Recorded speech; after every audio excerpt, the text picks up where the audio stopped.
Hey, what's up, y'all? Hope all is well. You are tuning into Big Tech Energy. My name is Jared Alberton. And if you don't know me, my whole goal in my life right now is increasing diversity in tech through education, access to resources, and interviewing some of the people in my inner network that are killing it in the tech space, whether they are making a ton of money as tech employees or they are changing the world as tech startup founders. I'm definitely understanding what is their energy, what is their mindset, what was their execution strategy, and what is the advice that they would give you, the listener, so that they can replicate the success that they've had. My name is Jared Alberton, and welcome to Big Tech Energy. I'm not going to steal his thunder. I'm actually going to pass the mic to Leander and let you introduce yourself. Yeah, man. Appreciate you having me, man. Jared is a beast. We met when Clubhouse first launched, man. Like literally, I think first week. I think it might have took you maybe like a month after that to start those tech rooms. Yeah. I mean, when we met, I was just doing tech rooms every day, Yeah. and I went from like 80 followers to 30,000 in like It was crazy. 2 months. And I seen it, man. It was crazy. So I'm proud of you, bro, for starting the podcast, running the tech rooms, just staying consistent because a lot of people don't do that. Facts. So Appreciate appreciate it. you. No doubt, man. But yeah, I'm Leander Howard II, founder of Spark Your Resume, which is an online resume writing company that transitioned into a startup. So I co-founded a startup along with Hans Larami, Brandon Mitchell, and Amit Nath. They were running brand resumes at first. So we were actually competitors and then, turned into collaborators, which is crazy. But Rightsy is an all-in-one business solution helping freelance writers, coaches, and teams pretty much streamline and automate their business. And then we're also doing something called managed career services. So this is pretty crazy. I think this is how we really raised our money. So we're going to job boards and saying, okay, you bring in 80 million visitors a month like a ZipRecruiter. Why don't you offer resume writing services, LinkedIn services, cover letter services to your visitors? They're like, okay, let's talk more. And I'm all right, cool. So we're like, okay, we spin up our own career services, white label for ZipRecruiter. So now ZipRecruiter has career services. We take a percentage, and then they keep, 70-30 split, whatever. And then we manage the whole thing because we have the software to scale. So that's what Rightsy is. It was built for resume writers and career coaches at first. But now we're scaling to more like teams, writing and editing teams, staffing agencies, even some lawyers are using Rightsy right now. So it's a pretty big use case. But that's how we really raised our money because dominating that career services market, man, a lot of people need help getting jobs. A lot of people need help, positioning themselves, marketing themselves better online to recruiters using hiring platforms like ZipRecruiter. So it was a double use case to like, hey, you can generate more revenue, but also improve your client experience. Because as you know, job boards make money off job listings. So they'll make money by Adobe coming to ZipRecruiter, right, and coming and paying them X amount of dollars to post a job per month. But they weren't monetizing the side of the job seekers actually needing the help to put themselves out in the market and be a quality candidate. So that's where we come in. Okay, bet. So we're definitely going to dive really deep into Rightsy, not only the business model and how you help, solve that problem, but also the process of, putting together the pitch deck and finding the investors and then landing the investors and then the strategy of actually, putting it to fruition. But when it comes to like your first introduction to tech, talk about that. How did you break into tech? And one thing that I like about your story is, and I try to emphasize to a lot of people trying to get into tech, is that you can get into tech with a non-tech role and you can understand, the tech space, but also get the benefits of a tech company, especially a top tech company like the one you work for. So talk about your break into tech. Yeah, so I graduated from Georgia State University in May of 2020 with 2 degrees, one in marketing and finance. I had a couple of internships like at Wells Fargo and Arthur Blanks Foundation before graduating.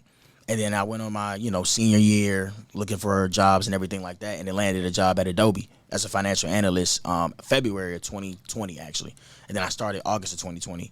But how I got into Adobe, man, was really networking, like leveraging LinkedIn, reaching out to people on LinkedIn, sending them my resume, following up, scheduling interviews, being able to articulate my skill sets and values from my previous internships to land an offer. So actually, my third interview at Adobe, they actually flew me out to San Jose to see the headquarters and everything like that, butter you up and all that good stuff. That good old tech stuff. Right.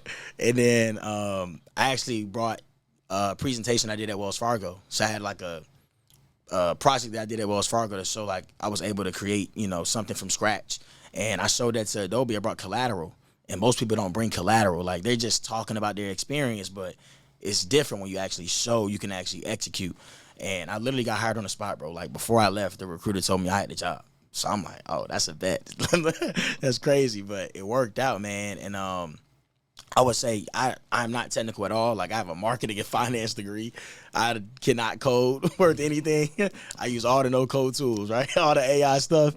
But I have no technical background. And I think what people got to understand is that if you are working in tech, it's still a business. So they have sales, they have marketing, they have ops, they have finance, they have HR, they have legal. Like, all businesses have those departments. So you don't need a technical background to work at a tech company. The only thing you do need to understand is the actual product to sell it if you're in sales, or if you're in marketing, product marketing. That's the only thing that's really changed it from the beauty industry to the tech industry, is the product.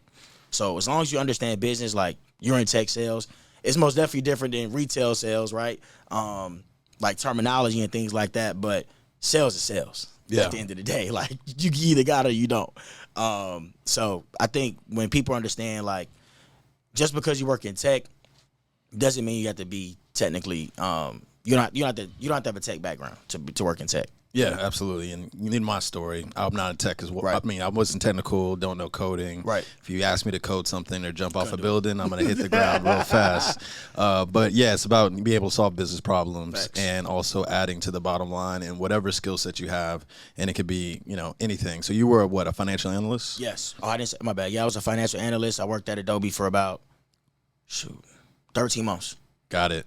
But while you were there, you Running the entrepreneurial spirit decided to start a business. And I think what you brought up, so like very kind of matter-of-factly and really quickly, and I don't want people to miss over it, is how strategic you were when it came to getting the job at Adobe in terms of building a brand out on LinkedIn. Yep. So when recruiters search for somebody like you would pop up. Yep. Utilizing your network to get referrals or do informational interviews. For sure. So just talk a little bit more about your strategy and then how that motivated you to create Spark Your Resume. True. Most def.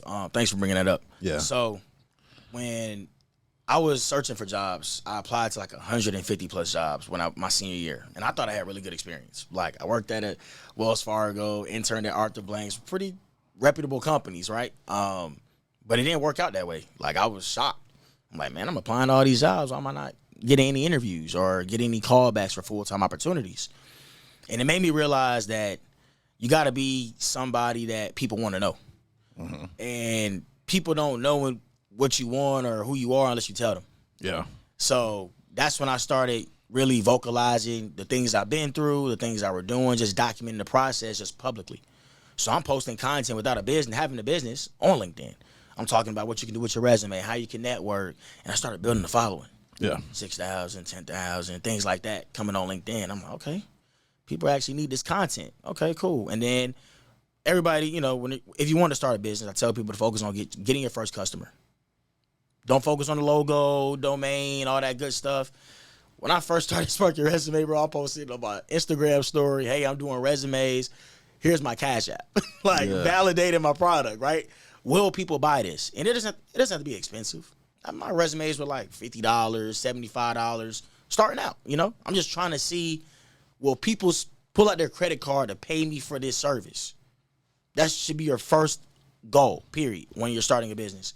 But when it came to getting a job, man, it was more so just networking, really reaching out to the right people. So reaching out to people that have the same position titles as me. So I was reaching out to financial analysts. I'm reaching out to recruiters. I'm trying to find hiring managers. And I'm pitching myself all day long. Like, hey, I'm Leander Howard II. I have a double major in finance and marketing. Here are my 3 main attributes, and here's what I've done over my previous experience. My resume is attached to learn more about who I am. Can we schedule a call? And most people don't even ask that. Right. Your goal should be to schedule a meeting. Point blank, period. I'm not asking all these questions in messaging because they can leave you on red. Yeah. Never really reply. My goal is to get a yes, no response. Can we meet or can we not meet? And that's it. Once you get in the meeting, then you can go into more detail about who you are and what you do, and be prepared. Like, have 8 to 10 questions to kind of outline the conversation. Like, come in prepared and have a goal of meeting these people because everybody busy. No, that's big facts. So you got into, Adobe as a financial analyst. I know you weren't there for that long because your business, went off. But like, what were some of the things that you took away from being at a tech company, and things that might be helpful for the listeners? Yeah, man. So I was actually running Spark Your Resume before I got to Adobe. So I started at April 2020. I started Adobe August of 2020. So I was running for about 3-4 months before I actually got there. But when I got there, Adobe's $1 billion company. I literally have access to everything they have. I'm studying the org chart. Who's the CEO? Who's the CEO? What's his exec team look like? Who's underneath them? What are the roles? What are the job titles? I still got those written down in my Google Docs. You know what I mean? Because I'm trying to get there. We're trying to build $1 billion tech company. So why not use the blueprint in front of me? And they're $1 billion tech company right now. Everybody knows not everybody probably, but most people know what Adobe is. Yeah, most people do. Right? Yeah. So I'm studying the game because I literally have access that other people don't have. I know what the SDRs are doing. I know how many emails the CEO may send out, how many town hall meetings, what's the outline of the town hall meetings, why are we having them, what's the cadence, right? What are people getting out of this? How many meetings my managers might have with me every quarter or monthly, whatever, because now I'm a manager. I got a team now. How do I want them to execute, right? And some things they might have did right, some things they might have did wrong, but I'm taking both and running with it. So I'm learning from the failures Adobe had and the wins, and seeing, okay, don't make these mistakes when you're building a tech company.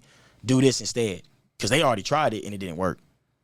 Yeah. So that's really what I learned about working at Adobe, bro. Is like how to run $1 billion company. If I'm being honest. Dope. Yeah. Nah, you're just entrepreneur, 100%. Sure, 100%. I'm in there. I'm in all the resources, bro. Trainings, development, seeing what benefits they offer, how they offering it, what companies they're using, all of that. Yeah, and the reason why I call this show Big Tech Energy, besides obvious play on words, is I'm really about, when it comes to my network, the people I surround myself with, they have like an elite level mindset. For sure.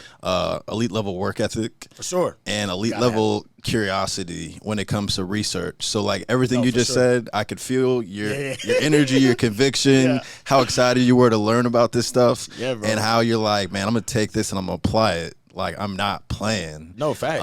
And I love the fact that you said that you had like 150 interviews, because I need people to understand, like, you're going to deal with a lot of rejections. Yes. You're going to deal with a lot of learning curves and experiences when it comes to how to reach out, how to position your resume, your LinkedIn, how to network your way in. But it's about persistence, and it's also about leading with value, which I think you always try to do. That's key. And that's major. That's key. Now, I will say, man, the no's just leads you to more yeses. Yeah. So the quicker you can get them, the quicker you'll get to your yes, man. So try to get to those no's as quick as possible. I've been rejected 1,000 times, bro.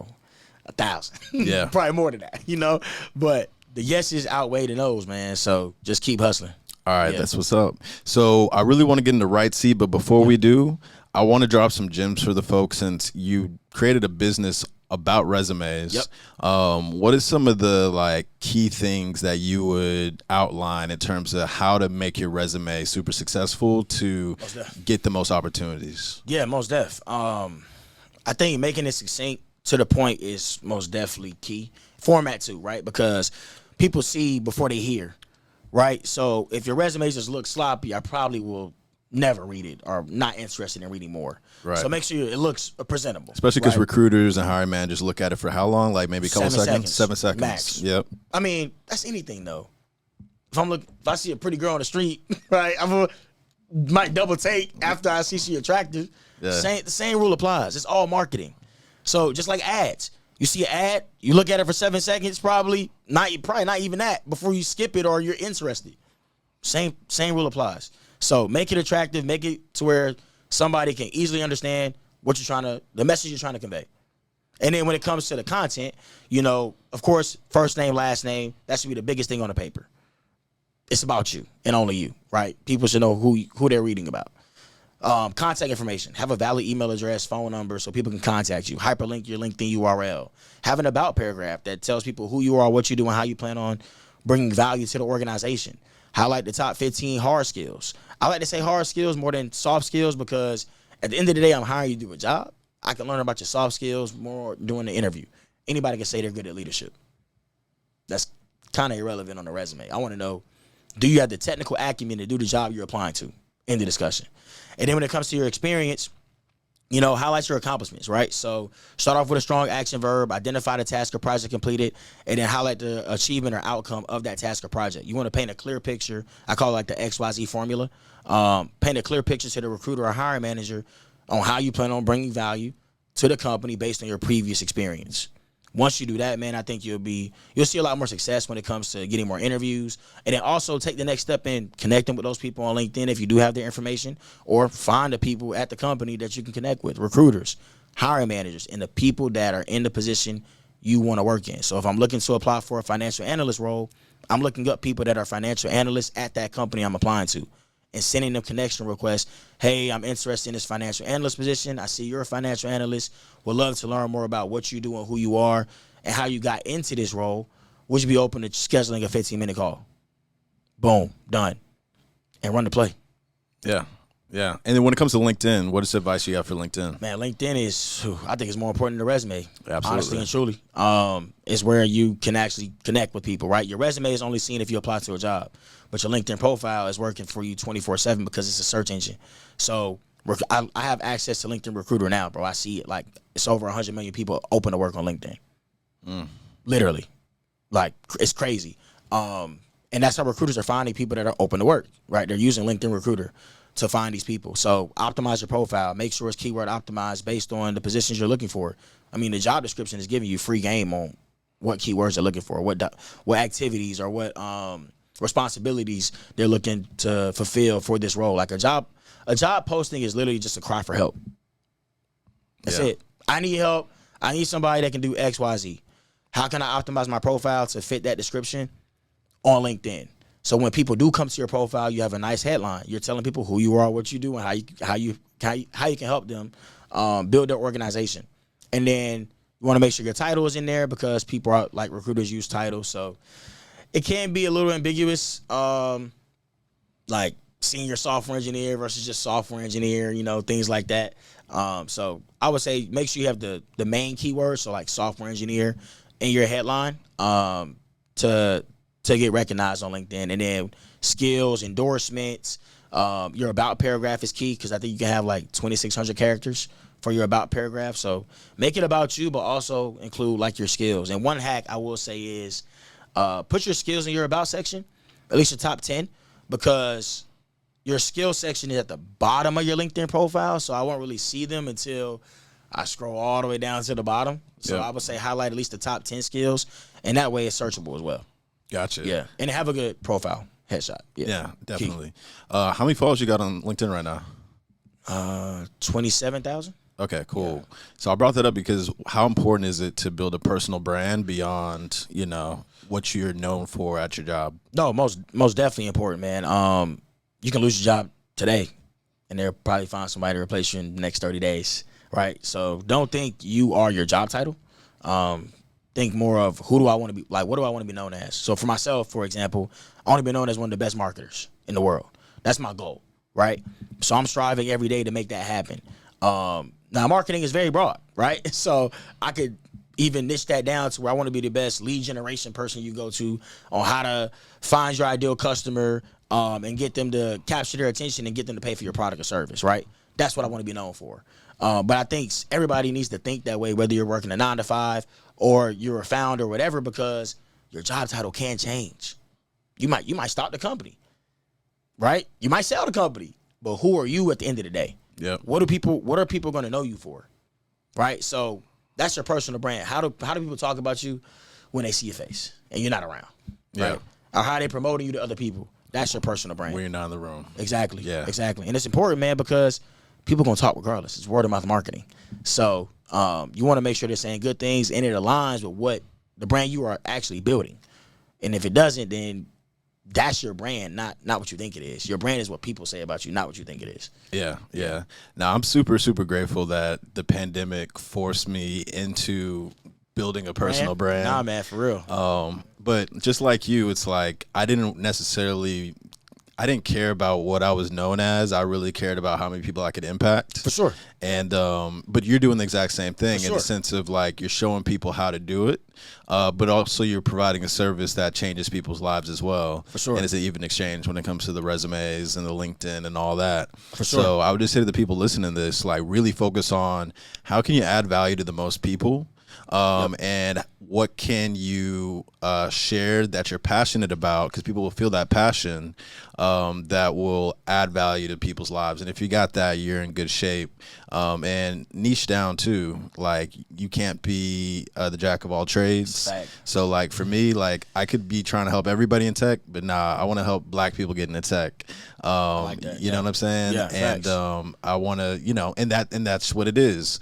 And I have that niche. That's my focus. People know me as that. Right. So if there's an opportunity for black people to get into tech, I should be probably one of the top 5 people they think about. Yeah. Because of the consistency. For sure. So yeah, 100%. create that personal brand, man. 100%. And then once I get my 100 podcasts in, I'll be known as the guy at the podcast. You know what I'm saying? The black tech version of EYL. You know what I mean? For sure. Okay. I like that. So anyways, man. I got to speak it in existence, by the way. One of the like mindset things is abundant mindset, obviously, but speak and think about the things that you want to happen. So I'm sure while you're at Adobe, you're at Spark Your Resume, you spoke this right C into existence. So before we get into right C, just want to talk about Spark Your Resume. What was the growth like? Yep. And what were the things that you did that helped grow it to a place where, right C eventually became a thing? Yeah, man. So, man, that's a good question. So, Spark Your Resume, man, how I really grew it, we started over 1,000. We had 1,000 customers in 2.5 years. Fire. Which is crazy. But what I will say is cold email, man. Like, I wasn't trying to spend money on ads. I was trying to get customer acquisition costs as low as possible, right? So I figured out a way to like scrape emails from LinkedIn and find job seekers and get their personal email and cold email them. And I'm talking about, bro, we'll get 20, 30 replies a day. Like, yes, I'm interested. Yes, I'm job searching. I'm looking for a new opportunity, blah, blah, blah. And it will schedule a meeting. Get them to convert. We close 3 out of 10 people that we talk to. So 30% conversion rate, 70% show up rate. So that's how I do like my numbers. So you got, booked appointments, 7 out of 10 people show up. Out of those 7 out of 10, 2 or 3 buy, which is pretty solid, like industry average. Probably a little bit above. But that's really how we grew, man. It was cold email and LinkedIn. Like, I think that's really all you need to really grow a business, bro, because LinkedIn is the number 1 B2B platform. And email is, everybody got an email. Yep. So if I want to get to somebody directly, I'm using email and LinkedIn to build social authority. So my LinkedIn profile is optimized, so they'll come to my profile, see who I am, and then now they see me in the email. And if I did run ads, they'll see me retargeting on Facebook and Instagram as well, which I did at one point in time. But and it worked. Like, people were booking appointments, people were replying to emails, people were connecting with us on LinkedIn and purchasing packages. And then from there, we just seen a bigger opportunity, man. Like I said, for managed career services, and that's how kind of RightSeat came about. Like, we're about to build 1,000 Spark Your Resumes with job boards, right? So now it's like, okay, they got the traffic. Like I said, I ain't want to spend money on ads. Job boards already got the traffic, but they're not offering any services, or they don't have the domain expertise to offer services. We built pretty decent resume writing and career coaching businesses over the past 3 years. I know what we're doing. So now we go to the job boards. Hey, 70-30 split, 80-20 split. Y'all do no work. We spin up the whole services. Y'all get paid every month. Off the traffic you already bringing that you're not monetizing off of. Kind of feel illegal, I ain't gonna lie. Yeah, man. But it's dope, man. That's what, like, everything I built with Spark Your Resume is literally transferring over to RightSeat. Like, all the marketing strategies I have, cold emailing, lead generation, that's how we're booking demos for the SaaS side. Enterprise deals, we reaching out to job boards, like, all of that stuff it's just coming together, man. So, and it was hard to close Spark Your Resume. You know what I'm saying? It was like, man, first business, my baby, you know what I mean? But at the end of the day, man, I had to check my ego and really think about, why am I here? Why am I doing this? What are my goals? Yeah. Man, I'm trying to be worth 20 mil by the time I'm 35. Yeah. That's the goal. Yeah. And Like, I think honestly it'd be worth more, bro. you know what I mean? Because just for the people that don't know, how old are you currently? 25. 25. So I got 10 years. Got 10 years. Nah, man, you're gonna get that in about half that. I hope so. That's the goal, but really 30. Yeah. I say 35, but 30. Yeah. That's what we're going. But we trying to have, we trying to build the business to where it's scalable, it's attractive to somebody that want to come and acquire us. Yeah. That's we on a mission. Yeah. You know what I mean? It's clear as day. The whole team know it. Like, it's no secrets. Like, we most definitely trying to get acquired. Membership in Black in HR means community and being a part of a culture of like-minded individuals. You have a culture within a culture, especially in the Black community, and Black in HR is that professional culture. We have fun, we laugh and joke about things that are related to us in the workplace, but we also have serious aspects as well where we help each other grow. And it's just one of those places where I can go to any time of the day, pose a question, and I'm gonna get all type of answers, but I'm gonna get support. And we all work together to give advice, to give insight, to share tips. The networking is amazing. The people that I've spoken to have allowed me to learn things about myself that I didn't know. So what does that do? When I go to my next interview, I have that confidence when I walk in to be able to explain and speak on what I've done in the past and prove that I am the person for the job. Yeah. For sure. Microsoft, LinkedIn. Hey, Microsoft, Hearing this, LinkedIn. you know what I mean? My people, You know? keep your eye on the right Keep your eye on Ricey, man. We about to turn up. Yeah. For real. Yeah. So a lot of startup founders are going to be like watching this, and Yep. they're going to be like, what were the steps to Rightsy Yep. acquiring funding? Yep. So just talk about that journey of saying like spark your resume and your former competitors coming together. Yeah. Like, how did this idea come about? And then like, Yep. how long was the process, and what was the process of building the pitch deck Yeah. and taking these meetings and doing what you need to do? Yeah, man, it was crazy, man. So how I met Brent. So Brandon Mitchell's the founder and CEO, and then Hansla Rami is our co-founder as well, but he's the CTO. And then Ahmed Nath is a co-founder as well. He's the VP of sales, director of sales. So those three guys were running brand resumes. Yep. And that was another resume writing company. And then I was running Spark Your Resume. I met Brandon because he was on EYL. So he had an episode on EYL. One of my homies hit me up. I remember this day like it was yesterday. I was at LA Fitness. I'm on the treadmill. My homie called me. He was like, "Yo, I know you started Spark Your Resume. Listen to this guy, Brandon, man. He just, he made like $250K first year." I'm like, "Okay, bet. Say less. Send me the episode." Listen to him. Love the episode. Bro was a genius. Hit him up on Instagram. Connected with him. Told him I was starting Spark Your Resume. Took me under his wing. Told me everything to do. Get on LinkedIn ProFinder, which is like a marketplace to send us leads for like resume services and things like that. Do this, like get this CRM. Do this. This is how you attract customers. Here's some proposal templates. Here's a contract template. Just give me the game. And knowing I'm competing with him pretty much, I respected that. Yeah. Because a lot of people wouldn't do that. You know what I mean? And then from there, bro, I'm giving them game. Yo, I got the CRM you might need to help with marketing. He watching me doing my thing with Spark Your Resume. I think the first year I was working at Adobe, I made I've been making like $85K at Adobe. So I made $85K my first year at Spark Your Resume. Second year, I think we doubled that. I was like, okay, this might be something I can, do on the side or make it full time. And he just saw the growth. Like year over year, we growing. I'm like, and I ain't really got a big team. I had like admins, a resume writer, maybe somebody in sales, but doing like $350K a year. So I'm like, okay. He's like, okay, man, we need you for Ricey. I'm building this tech platform. It's coming out in 6 months, and I want you to come be our chief marketing officer. I had to think about it, man. I was like, man, I can't even do it. And I said that probably like 3 times. I was like, I can't even do it, bro. I got my own business. I got to keep doing this. He was pissed. Yeah, I think he had fired a couple people already. Yeah. So it was crazy, man. But everything happens for a reason, man. And then like 3 months after that, we finally signed a deal. I flew out to like New Jersey, went to Bayonne to meet him and Hansla in person, signed some papers, closed the deal, all that good stuff. And got to work in March, man. And then that's when we started fundraising because he had me there to kind of like book appointments for us, do some sales calls, things like that. So he was mainly doing the fundraising. I helped out with a little bit like the pitch decks and things like that. But what I will say, it took us 9 months to raise the capital. We probably took upward 200 meetings. Easy. Yeah. if not more, bro, to be honest. Yeah. I think we might have reached out to maybe 50 to 60 VCs. Collab was the first one. I called it too. I told Brandon, I said, bro, Collab is going to invest in us.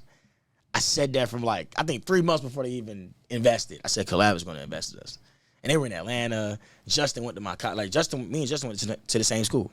Both went to Georgia State. He got his degree in marketing as well. And when you say Justin who? Dawkins, my bad. Okay, Justin Dawkins. He's a partner at Collab. Bet. Yeah. So he went to Georgia State with me, got the same degree. So we chopping it up, walking the same stomping grounds, Build right? rapport, Building yeah. rapport. But I was like, man, Collab is going to invest in us, and they invested in us. I think 30 to 45 days after the first initial meeting. That was our first lead. Cause we had Visible Hands, Expert Dojo, which are their accelerators, 100K there, 25K here, things like that, but not a lead investor. Collab came in, I think this was May or June. They came in. And then Atento Capital, Brandon had went to Tulsa with Visible Hands. And that's when he got introduced to Atento Capital, which is the investor in Tulsa. They gave us $1 million. And they went out there, he built rapport with them, came back, we had a couple follow-up meetings. And the pitch deck, we switched the pitch deck from talking about the SaaS to more so unlocking revenue for job boards. Yeah. And when we said that, done. Yeah, people saw the vision. Everybody wanted in. Yeah. Everybody wanted in. They're like, oh yeah, this is genius. Because it makes sense. And that's why I said it feel illegal, bro. They got all the traffic, but not monetizing. And it's going to improve the client experience because now they're getting better resumes submitted on their job board. So now companies are happy because now they have quality talent they can hire from. Job boards happy because they're making more money and they're improving their client experience for both parties. It's a marketplace. Yeah. They got a buyer and a seller. The buyer right now is the companies, right? Well, no, the buyer would be the job seekers. The seller would be the companies. Yeah. No, that's fire. That's fire. So now that everybody wants in, you gotta be smart crazy. For sure. about how much money you take. For sure. And all that good stuff. For sure.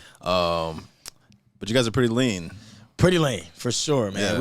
We're not, I think we're 15 deep, Yeah. max. And then some are contractors too. So I think FTE, full-time employees are 9, 10 people. Yeah. Yeah, but other than that, man, we running a pretty lean team. Yeah. So we talked about Tulsa earlier. Yep. How does Tulsa fit into y'all strategy? Yeah. So a part of our deal with Atento, since they're headquartered out there, we have to move to Tulsa. I think for at least a year. And Tulsa's doing some amazing things right now. I was just out there for about 12 days. Yeah. And I thought it was gonna be dead. It's actually pretty straight, in my opinion. Of course, it's not in Atlanta or Miami, but I can see it being the next Austin, Texas, within the next 5-10 years, man. Real estate is very cheap out there. I'm trying to buy a crib. You're not finding nothing for $250,000 5 minutes from the city. I don't think anywhere else for real. Yeah. That has a thriving city. It's people out there. Nightlife was lit. Black Wall Street is out there. They're trying to build, put more black people in Tulsa, get more people to move out there. They have a program called Tulsa Remote. So anybody working remote that sees this, you can go to, I think it's TulsaRemote.com. You'll get $10,000 to move out to Tulsa, which is probably a year's worth of rent in Tulsa right now, which is crazy for a 1-bedroom. Yeah. But yeah, man, Tulsa I think is going to be a phenomenal place for us to just really focus. Yeah. Atlanta has a lot of distractions. New York has a lot of distractions. So us being there and then everybody there want to see us win. You know what I mean? The energy is just crazy, bro. Ricey boys in town. You know what I mean? That's the energy right now, man. You're walking with the drip, they know what it is. Yeah, man. Got the drip on, man. Yeah. Letterman's, man. But yeah, man, Tulsa's a good vibe. Everybody want to see us win, man, and it's just a part of our deal that we got to move out there. So we're looking forward to it, man, and just building a tech startup. Awesome, man. So when it comes to the next steps of the tech startup ride, what are you the most excited about? Yeah, man, launching these deals with Managed Career Services. So we got our first deal launching actually by the end of the February. So I got a lot of work to do in the next 2 weeks. But yeah, man, first deal launching with my Managed Career Services. So we partner with a job board. Can't disclose the job board or anything like that. But But yeah, we got a big job board that we partner with, and they're looking to go crazy, man. So looking to launch that and testing out the waters and making sure that we can deliver on the things we promised to our investors. But we got the team in place, everybody in place, everybody doing their thing. So I'm very excited to see it go crazy. Yeah, man. Yeah. So there's so much that we could talk about. We could talk for another 2-3 hours. God, We're gonna yeah. have to, probably do this over again. But like I said, mindset is something that I really want people to understand. Yep. That you didn't get here by mistake, and you've Sure. said a lot of the things throughout this interview. But when it comes to startup founders specifically, Yep. like what is some of the biggest advice you can give people in terms of how you show up and then how you execute? Yeah, man. I think just being a man of your word. I think it's very, very key. And then having a story. Like, at the end of the day, investors are people. Everybody buys into stories, man. Like, of course, people make decisions off emotions, then back it up with logic. Right? So that's where that's where you put the story first in the pitch deck, and then you got the forecasted and revenue at the end, right? Yeah. It's all marketing. At the end of the day, like how can you draw somebody in? I probably won't get your attention unless I put in a story format. I gotta make you feel away first. I gotta get you. I gotta wrap you in. And once I do that, then I can go down to what the business is, how we generate revenue, what's the forecasting projections. But first you gotta care about it. Mm-hmm. If you don't care about it, it's not gonna work. Yeah. So focus on crafting that story, mastering your craft with your story as a founder, co-founder, whatever the case may be. Have a good pitch deck. Don't make it too long. Get to the point. Like, everybody's time is limited, and people don't like to read no more anyway, right? So make it to the point. Share your numbers, share your traction, tell them where you're going, why should they invest in you, talk about the team, because at the end of the day, business is people, systems, and processes. And that's the three components that all investors are looking at when they're looking at your business. So dial in your people, because those people are going to be building the systems and documenting the processes to help y'all build $1 billion empire. That's a mic drop right there, boy. You feel me? All right.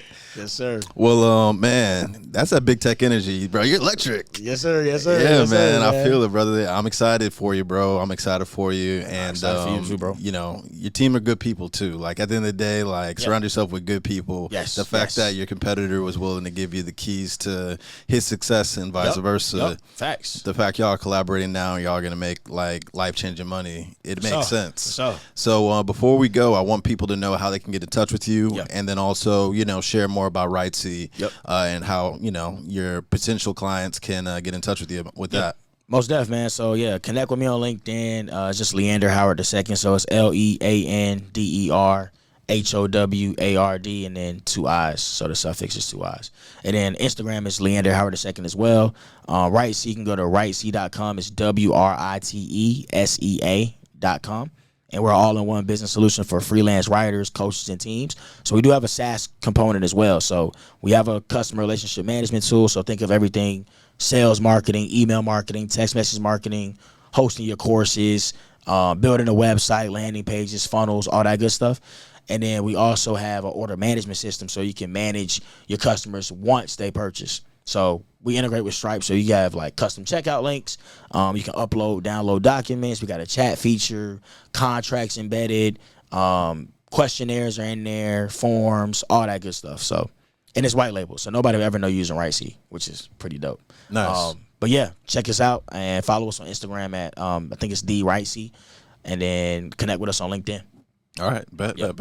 Well, I appreciate you, brother. No doubt, man. And thank you to all the listeners that have been tuning in today. Again, this is Big Tech Energy. All right. And one thing that I'm partnered with is a company called blackhire.com. So I want to make sure that black freelancers have an abundance, an overwhelming amount of opportunities to make significant money in the freelance space. So if you are a freelancer, put your profile on blackhire.com. And if you are someone looking for talent, and especially looking to support black freelancers, go to Upwork, go to Fiverr, but throw your stuff on blackhire.com. You're going to have a lot of quality talent out there, and you can increase the diversity on your team. Also, if you want to connect with me on social media, you can go to direct.me/Big Tech Energy, and where you can find my LinkedIn, my Twitter, my TikTok, my Instagram, and definitely make sure you subscribe to the YouTube, like, comment, share, and Big Tech Energy website coming soon too. Put in the email, get a free ebook. But I'll have all that information in the caption. And Spotify, Apple, please subscribe as well. So with that being said, I appreciate Leander. I appreciate you, the listener. Definitely share this podcast with your people. Let them know that we got some real inspiration and, more importantly, real tactical knowledge to provide on this podcast. And we will see you in the next episode. Big Tech Energy, we're out. Let's get it. Peace. Membership in Black in HR means community and being a part of a culture of like-minded individuals. You have a culture within a culture, especially in the Black community, and Black in HR is that professional culture. We have fun, we laugh and joke about things that are related to us in the workplace, but we also have serious aspects as well where we help each other grow. And it's just one of those places where I can go to any time of the day, pose a question, and I'm gonna get all type of answers, but I'm gonna get support. And we all work together to give advice, to give insight, to share tips. The networking is amazing. The people that I've spoken to have allowed me to learn things about myself that I didn't know. So what does that do? When I go to my next interview, I have that confidence when I walk in to be able to explain and speak on what I've done in the past and prove that I am the person for the job.